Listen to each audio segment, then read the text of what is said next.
Welcome to Cooking Americana, making great meals on a budget.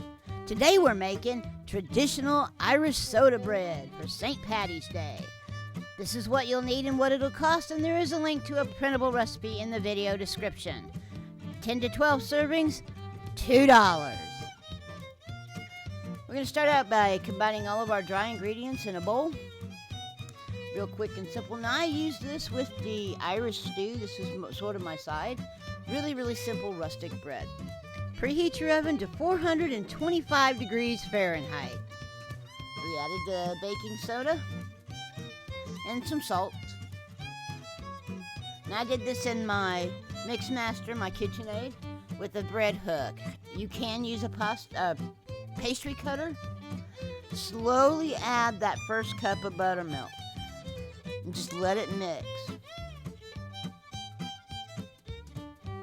Now, you can see it's still really crumbly here, so we're going to go ahead and add that extra, half cup of buttermilk, maybe a little bit more, tablespoon by tablespoon. So, add the tablespoon and let it mix and see what it does, and continue to do that until your bread dough forms into a nice ball. You'll notice that it changes, the texture changes here as you continue to add the buttermilk. You see how it's changing as we're adding? By the way, please don't forget to like, comment, and subscribe. It really helps me with the YouTube algorithms, and I really like to get my recipes out there to the world. It's fast, it's free, and it's easy. But you can see how it's changing that texture of that dough. Again, we're going to continue to add that tablespoon until we get it like this. It becomes a ball in your bowl and it holds together. Just like that. We're going to I tossed a silicone pad. You can use a wooden board or you can use your countertop. But we're going to go ahead and lightly flour that and just spread that flour around. We don't want this bread to stick as we form it.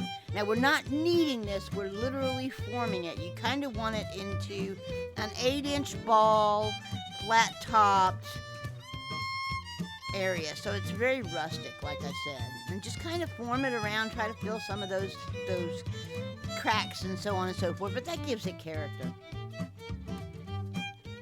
Once we have that, we're going to cut a big X in the top, about a half an inch thick or deep. Place it on a cookie sheet that you have sprayed with cooking oil. One of the cooking sprays. I put foil on top of it beforehand. Cook it for 45 minutes or until it's golden brown and delicious. It looks like this. Serve it hot, and I served it with that wonderful Irish stew. I hope you like this. Like I said, it's very rustic, a little bit heavy.